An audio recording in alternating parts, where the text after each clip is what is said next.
Hello and welcome to YouTube channel of media word. और आज हम जा रहे हैं आम जनता के बीच अपने कुछ सवाल जवाब पूछने के लिए।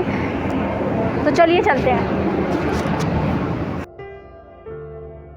अभी रिसेंटली हमको पता लग रहा है कि अफ़गानिस्तान में इतना बुरा हाल हो रहा है। वहाँ की विमेन की कंडीशन बहुत ही बोला जा रहा है कि 14 इयर्स तक की लड़कियाँ वहाँ पे अनसेफ हो गई हैं। उनको काफ़ी ही हार्श रियलिटी से अभी गुजरना पड़ रहा है। उनको पता नहीं किस चीज़ में खींचा जा रहा है, आप लोग सुन भी रहे होंगे। और उनका प्रेसिडेंट उस कंट्री को छोड़कर भाग गया है। नो मैम, गलत ही हो रहा है वहाँ पे। गलत हो रहा है एग्जैक्टली। और सबसे इम्पोर्टेंट चीज़ किसी देश की तो ये होती है उस देश की औरत, लेडीज़, उसको रिस्पेक्ट देना।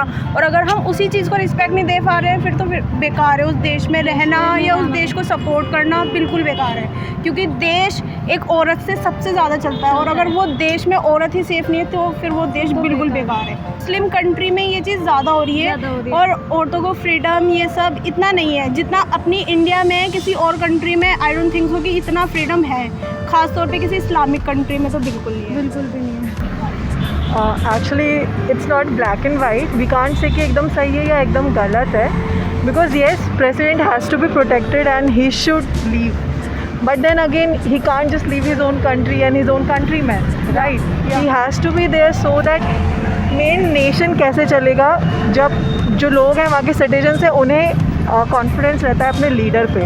And if he is the one who is leaving without any clarification और व्हाट, आई थिंक क्लैरिफिकेशन की ज़रूरत नहीं है, but still he should have stayed and like protection बढ़ा देनी चाहिए थी। He should have taken help from the so called countries who are saying कि we are with Afghanistan and we want democracy there. So I think he should have stayed, but even when he has left, like it's their decision.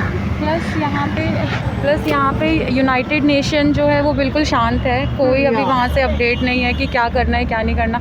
They are not doing anything. तो it's like कि अभी लोगों को उनके हालात पे बस छोड़ दिया गया है। But this has been like going on for so long. Yes, ये अभी एकदम से नहीं Yes, है। exactly. And US knew this thing कि when they were left, already when they were there, the situation was not fine, right? So many of the people are comparing Afghanistan condition with the India कि अगर कश्मीर की women की यही हालत होती, अगर यहाँ पर भी आर्टिकल 370 लागू नहीं हो पाता जो अफगानिस्तान के साथ हो रहा है, तो उस पर आप क्या कहना चाहोगे कि कंपैरिजन की अगर बात करें तो सी जहाँ भी कंजर्वेटिव सिस्टम होगा, राइट विंग सिस्टम होगा, लाइक नॉट अपनी कंट्री से अगर मैं कंपेयर ना भी करूँ, अगर रिलीजियस प्रोपेगेंडा और वो कंजर्वेटिव चल रहा है तो women are not safe anywhere. तो comparison I don't think so ऐसा कुछ है। वहाँ की सिचुएशन विमेंस की हमेशा से ही ख़राब रही है। Like you can read 10 years back वाला भी अभी भी। येस, एंड 370 को हटाना was fine, but the way it was remove from Jammu and Kashmir, जिस तरीके से उसका स्पेशल स्टेटस हटाया गया, that was not fine. I think it should have been like gradually होना चाहिए था, नॉट अब्रप्टली एकदम से ऐसे कर देना। और फिर वहाँ पे से विमेंस की सिचुएशन ख़राब नहीं है, आई थिंक सभी का सिचुएशन ख़राब है। that's all for today, but for more updates stay tuned to our channel. Do not forget to like, comment, share and subscribe to our channel, which is Media Word. Thank you.